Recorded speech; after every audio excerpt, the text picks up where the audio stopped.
Hello, my name is NoToStreams. I'm a 2K Plus player, and today we take a look at the Void Eyes performance in the latest tournament. And before we even get going, I can state in the 60 plus games I have watched, in about a third of them the Void Eyes were played, and we also saw all techs available in action. And this is a drastic change compared to before, so the latest patch that I covered here as well. So stay tuned for those being in play later. The first thing we're going to take a look at here is the game of Dillo. And he did start with a opener of both Void Eyes and Tarantulas. And as you can see here, no techs were played, just the level 2 upgrade. And he ended up losing that game, but nothing worth mentioning here except it saw play. All right, in the second game here we have Coldfire playing against a Void Eye push on the side here. Actually a bunch of Void Eyes deployed. And it ends up being a pretty short game because it is a full-blown Wraith and Void Eye frontal attack. Using the aerial mode on the Void Eyes and some Wraith in front. But he deflects that attack quite easily, doesn't take a lot of damage either. And the game ends up being a loss. Second game of Coldfire we got Bearlike starting as a supply spec with Void Eyes. Yet again. But he chooses to go for a different tactic here. He stays at his tower, but will tag into the Void Eyes later in the game when they have some more impact. So how this turns out is like this. He goes for full range aerial and charge shot. So triple tagged Void Eyes, did not go for suppression shots yet. So we'll take a look how that round plays out. Whereas Coldfire goes with the Tarantula Marksman with Assault mode and also some Wasp in the back here. So Bearlike is very low here, so all of the other rounds were pretty uneventful other than him losing here. But he chooses not to go for the last upgrade, so suppression shot is not active. As you can see here, Marksmen are killing these units very easily, even with the increased HP that they got in the latest patch. But those are assault marksmen, so I think that's kind of a wash to mention.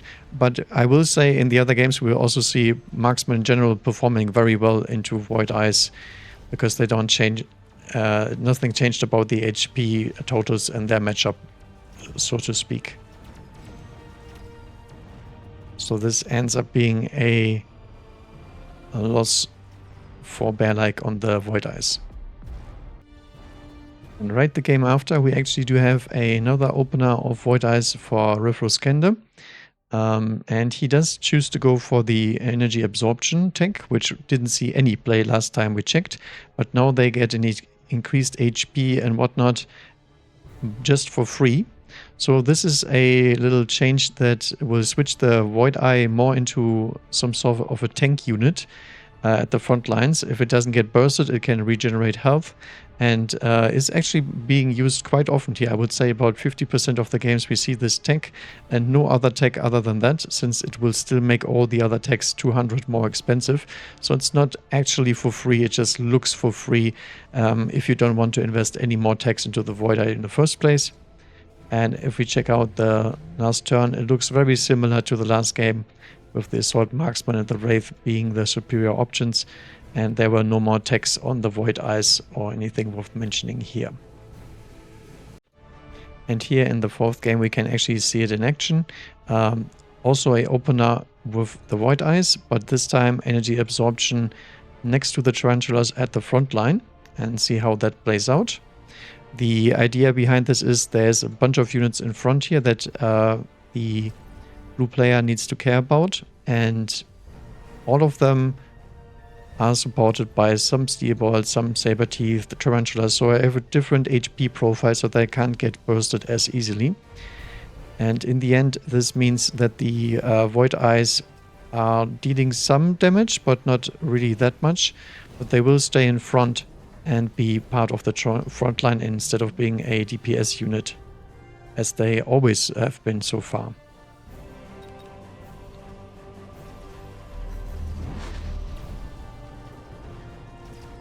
can see here they get into the front, taking some shots of the tarantula and whatnot, and as soon as the first crawler line and the steel balls die, they will actually take some damage from the Mustangs, the Stormcrawlers, all that little splash that it comes with the normal game.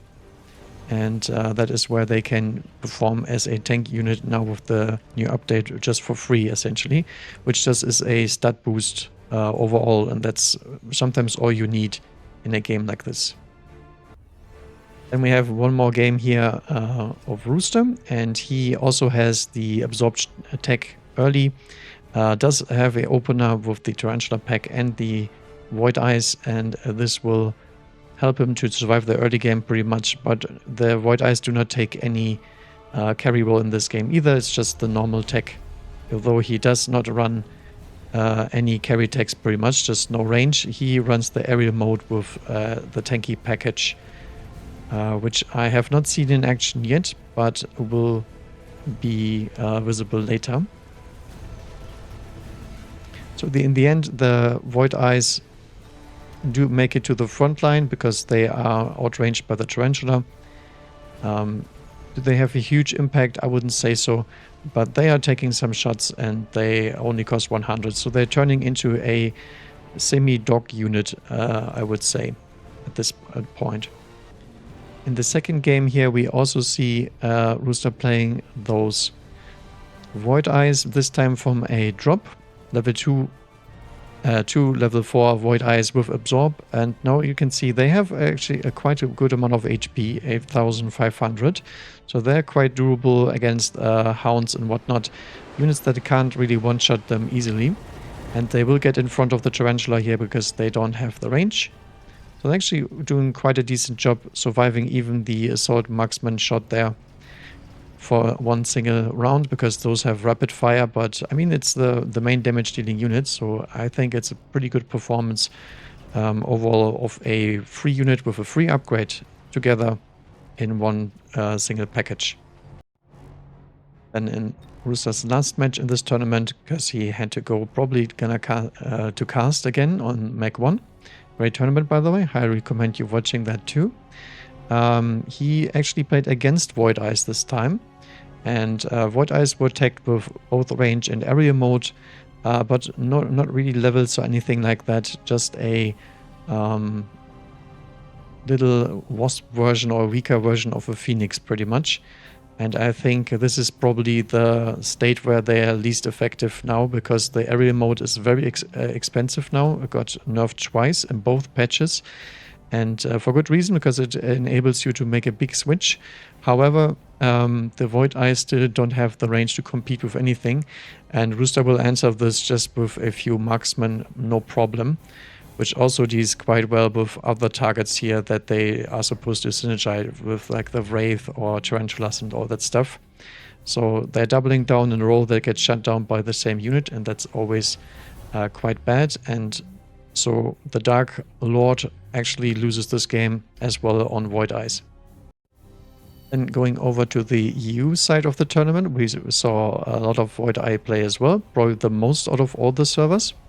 And we're going to take a look here at the Fleet Command versus 27 game. It's a very aggressive push on this side, and as we can skip through these rounds, we can see he's building a big board on the right side here. And Fleet Beacon actually decides, Fleet Command decides to defend this with fire badgers or the normal defensive stuff, and then gets into Multi-Melter. And you can already see where this is going. Multi-Melter being something you can EMP. This will mean that all of the techs might get disabled, and if you're relying on Multi-Melter to kill all of these medium-sized units like the Balls and the Hounds, that will be a good opportunity for the EMP upgrade. And on the very last round, where we actually see a unit drop of Void Eyes, one player decides to get it, and it's gonna be 27. 27 drops those in his main line and hopes that the melting point will target those Void Eyes at some point and also lose their multi-targeting ability and also their range, which might be a big deal. And even worse, Fleet goes for quadruple upgrades on the melters. So this is pretty much best case scenario for a EMP hitter. And he also does not have any photon coating or something like that to protect these melters as well. So this is a full-blown defense against the offense. And there's 0 EMPs on this board. So this EMP right here came from a melter targeting a Void Eye. Every single glaring effect here that you see is going to be from a Void Eye. But as we can see, there's very little EMPs getting triggered right now. He beaconed backwards to make him run into the tower. And the only melter that got EMP'd so far was this one on the very far side. There is Void Eyes here in the middle now, so we get triple EMPs on the entire side here. And it's actually a really, really close game because the left side wins, the right side does not. And now the melter starts targeting those Void Eyes here, will also lose its power. However, the EMP barrage also counters the EMP on the Void Eyes, so you have to be very careful with that one, especially if the enemy also attacks into those Void Eyes.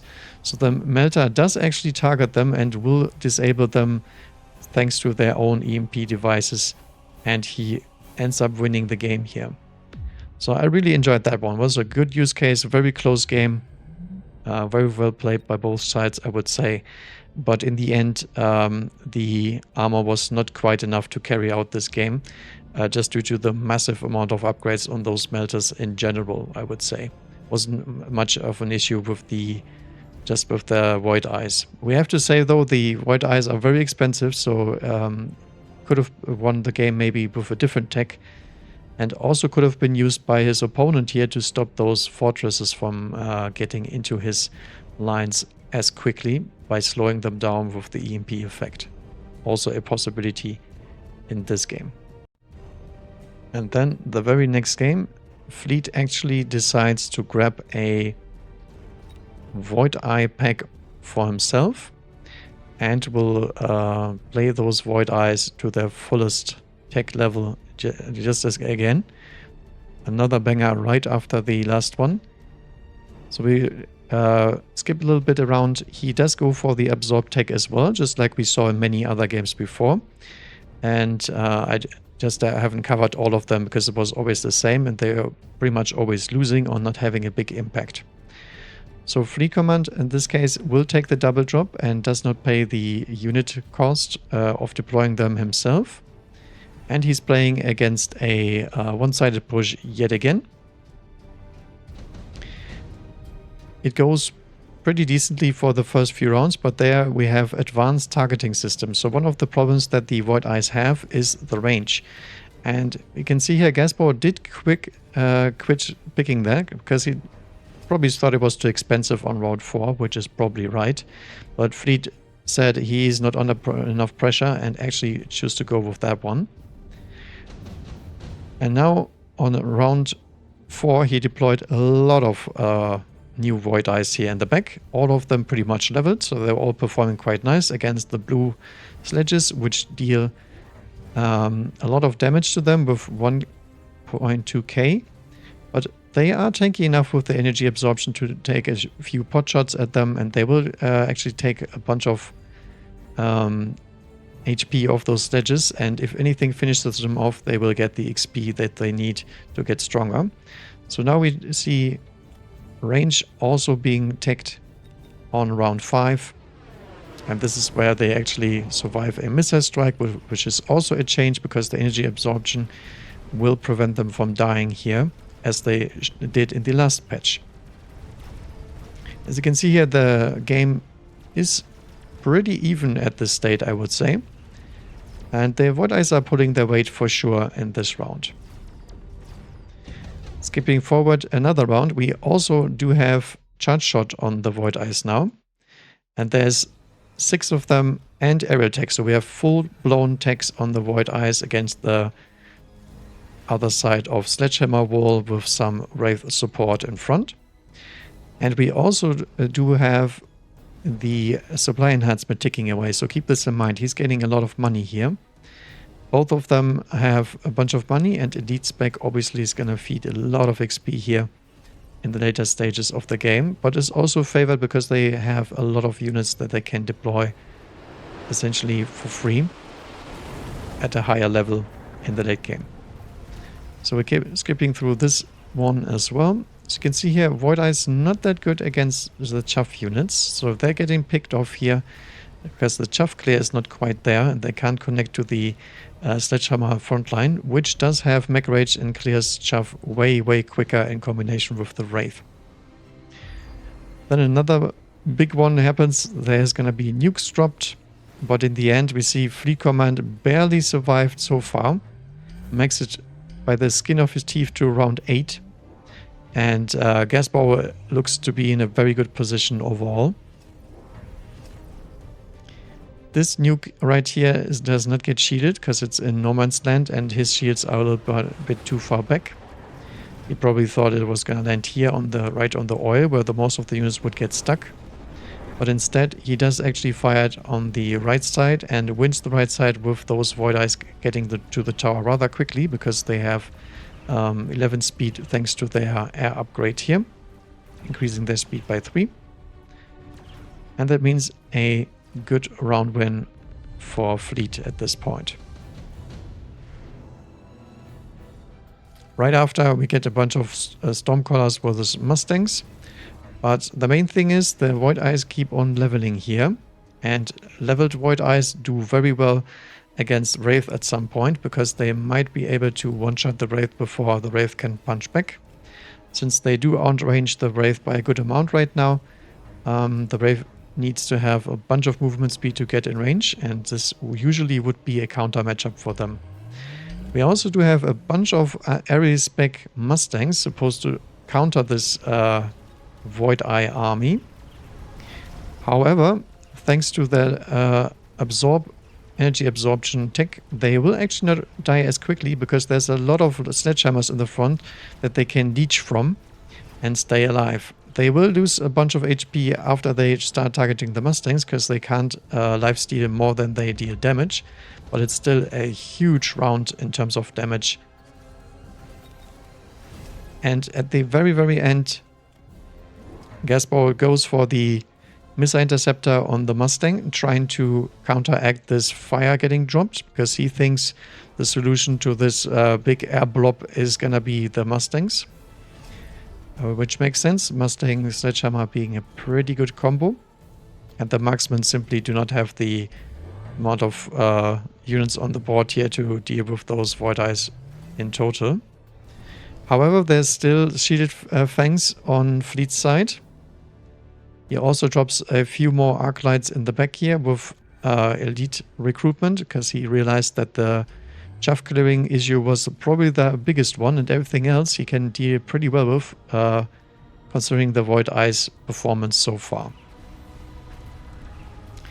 Alright, so last round presumably here, because they are both pretty much dead, and you can see here the Wraiths are getting absolutely blasted out of the sky, thanks to their very high burst damage that they now possess with the charge shot. The charge shot pretty much removes that debuff that they got from the latest patch, which is minus 30% damage, which is a ton of damage. But now comes the issue. Mustangs cannot shoot at the missiles and at the Void Eyes at the same time. So they will actually intercept those Stormcaller missiles, yes, but they also do die here because they get killed by everything else, and the Void Eyes cannot be cleared fast enough. So in the end, it's another round win for Fleet. Not a big one, but you can already see where this is going. If the Stormcallers ever hit Overload, it's gonna be even worse. And there we go, another targeting system. So those ranges here getting pretty huge now. With temp range, we're sitting at 165 range without actually having suppression shots on. And this is where Gasbauer decides that he needs an Abyss and he needs to do something about those pesky air units. Now, one big problem with small missiles here is they target ground units. They do not target air units. So it's not a viable option against the Void Eyes. It's just for the ground-based stuff, pretty much. And the Arclights do get their respective elite marksmen here, so they will stay behind those other units quite a bit. And there's also oil getting dropped this turn by Fleet Command, which came back up since it's so late in the game here. And good amount of lag because everything starts shooting. And the Stormcallers do connect some missiles to this pool of fire, which means the Mustangs are probably not surviving. As you can see here, the freaking Void Eyes nuked the hell out of this abyss without any problem whatsoever. And they are the only unit that can target air, pretty much. Mustangs are busy shooting at the Stormcallers, so no chance there. And Marksmen simply do not have the firepower to get these guys out, because there's still some shielded fangs here, back here, that he couldn't clear. And Fleet Command comes back from a 185 deficit with a full teched carry Void Eye lineup. Really good game, really good performance here. Congrats to Fleet Command for that kind of game. I enjoy that very much. And it goes to show you that you can make it work, but it requires a good amount of composition to build around and a specific enemy board as well, being those Sledgehammers as a frontliner and the Wraith as well, which both are matchups they can win pretty easily even before the latest patch. Now, continuing in the top 3, Apooche played a game against another player who lost, who did the Absorb build on the Void Eyes but didn't have much success with that. And this game he also took their own Void Eye frontline here. Also just Absorb, no other tags, no other unit deploys. I just mentioned them here because that's, I think, the most commonly played strat overall, just in the entire tournament when it comes to Void Eyes, and the other ones were more outliers or specific case scenario uses of those players involved. Now, continuing in the top 3, we have somebody who played a bunch of games against both Void Eyes and with Void Eyes, which is Doxon, or aka Arbiter. And he is a outspoken enemy of the electromagnetic armor because he doesn't think it's good for the health of the game. Which you can argue both sides for. It's a unique upgrade, but it's also pretty hard to balance. EMP, in general speaking, is a very powerful effect, and it's quite hard to balance. So I would agree with this one. In the first game, he beats the same guy that Apooche already beat up with the Void Eye start, and nothing happened. And now in this game, he's gonna play the Void Eyes himself with the classic Tarantula opener. And if we skip forward real quick here, we see he does actually use them in their damage form, which means charge shot and range, but not much else until the end of the round. And this means we got to see some good amount of damage. Again, this is into a Sledgehammer frontline. He does not run air capabilities, so he couldn't take to the air even if he wanted to. And we'll just take a quick look at how the game state works out in the end. We see here a bunch of Sabertooth being deployed, so he's probably not that interested in getting those Void Eyes to truly burst down the barriers and whatnot, which is something they could be used for. But he wants to go through that shield immediately, and that's what the Void Eyes cannot do anymore. They don't have quite the burst damage as they used to have, since the 30% less base damage hurts them quite a lot, even with charge shot. And he just goes for the Saber double shot instead to burst through that barrier and get out of that game with his Void Eye opener win, actually. Next game then is another wash where the Void Eye player gets just horribly beaten up by him.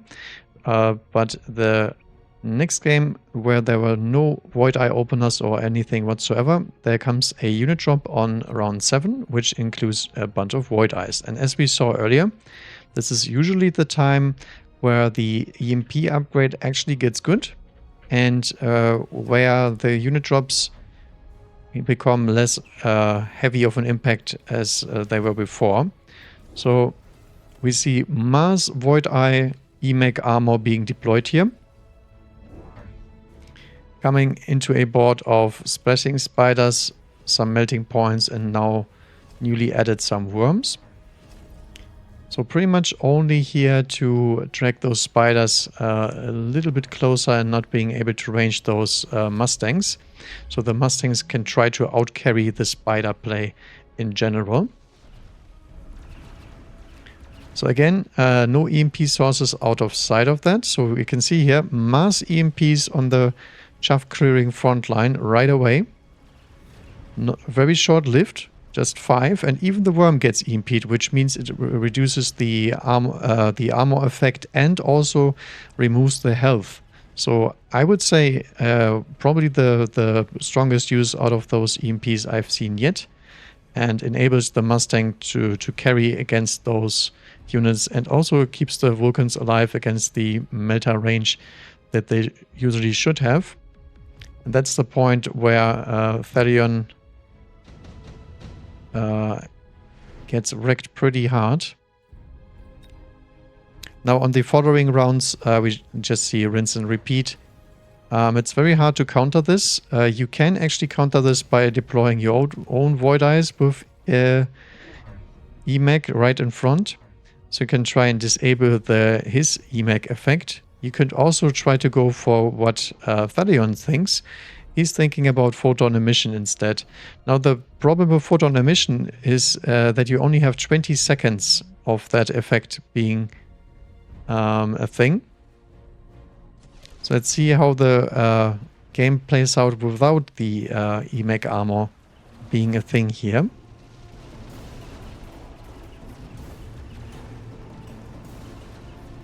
You can see here this time no EMPs on those spiders.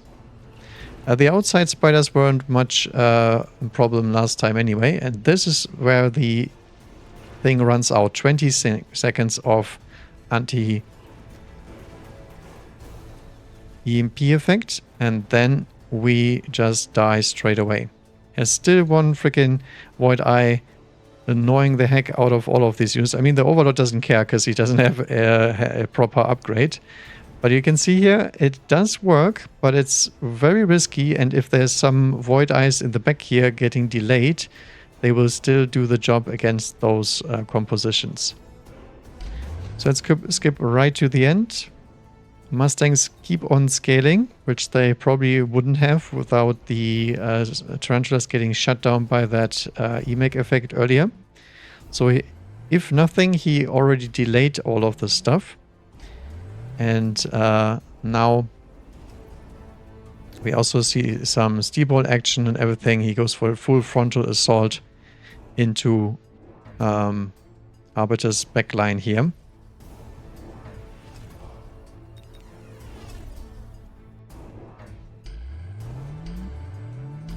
Yet again, some shields coming out, this time on the Wasp. Trying to deny that Overlord damage if possible. And also all the melting points effectiveness as well. Just stalling time here. Again, if you can stall out the EMP effect, most likely the Mustang and Void Eye combo will be capable of killing all of the stuff he has. And right now is the time where this happens. Steeballs are already dying because they lose their armor, and then the spiders start moving forward because they cannot stay in range anymore. And then the Mustang have an easy target with the rest of the board. No problem. Right, so very good use of the EMEC armor, and also we saw some counterplay, which I really enjoyed seeing both in the same game.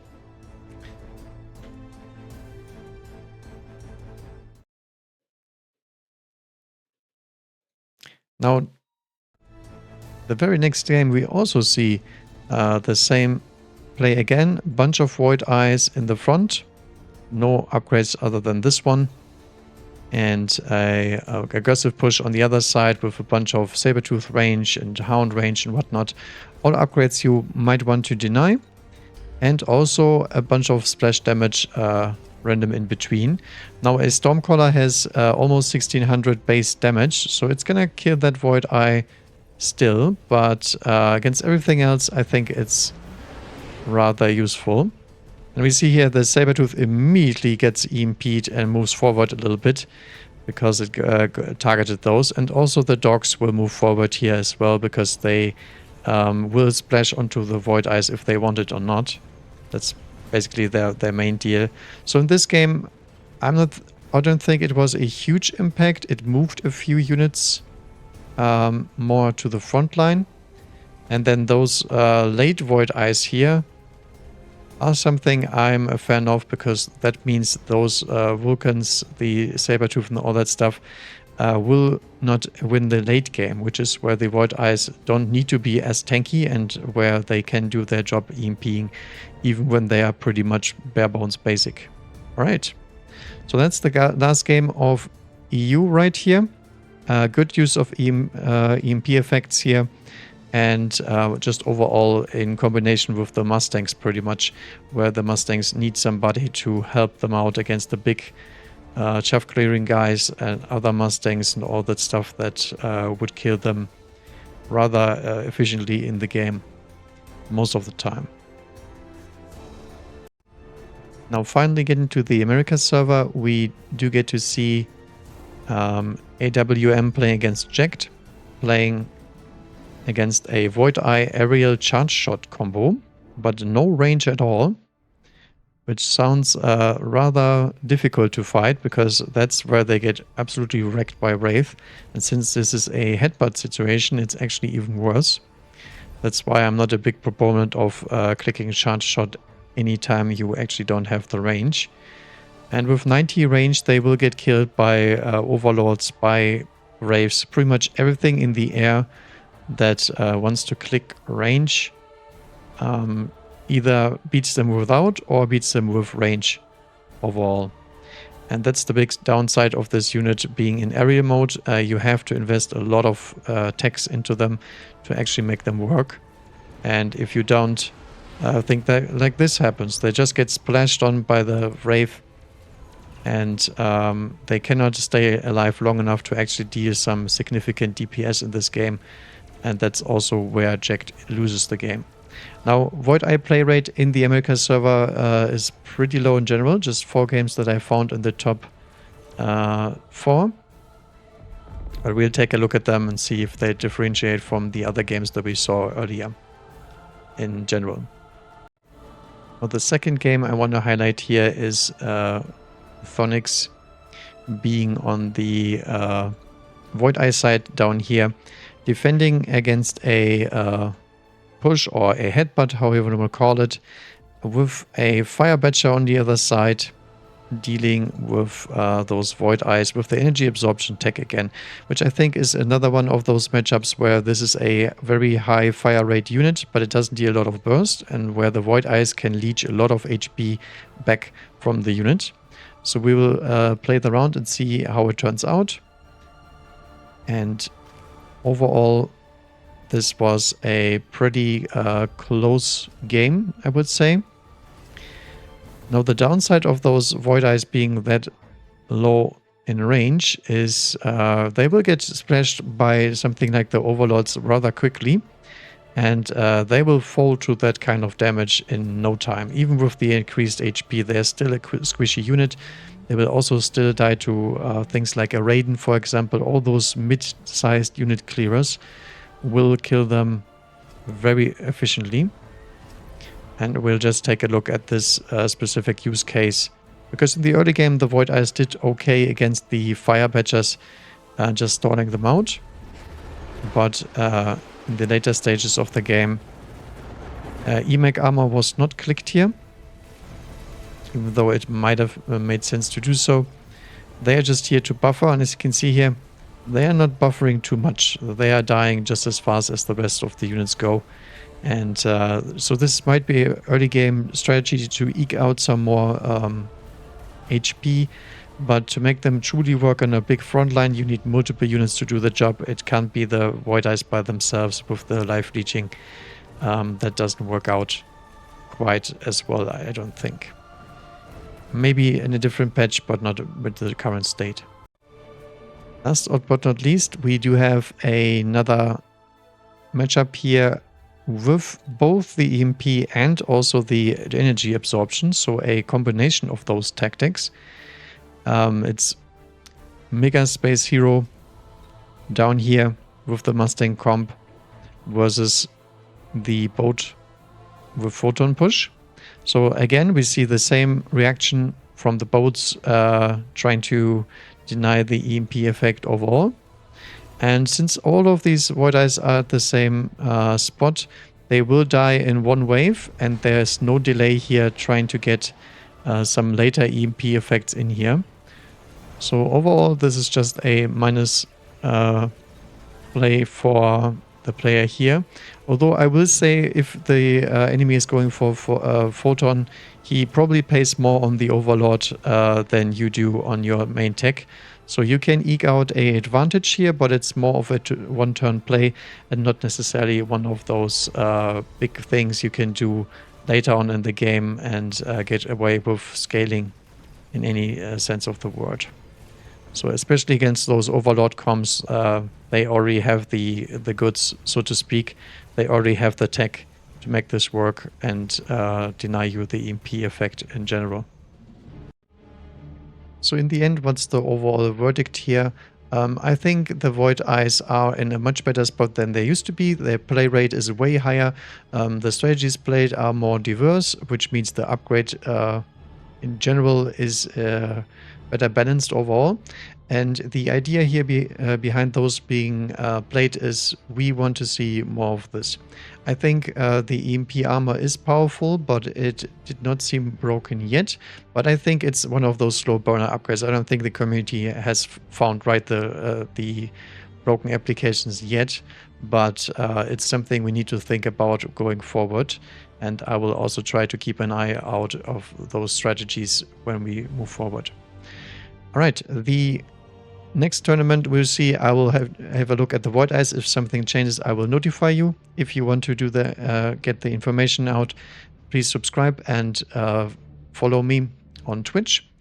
Then we can see when I'm playing the tactics, and you also will get a update whenever there's a change to the current meta, and I will continue to do so.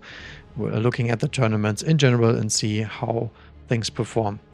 Thank you guys for watching. Have a nice day and bye-bye.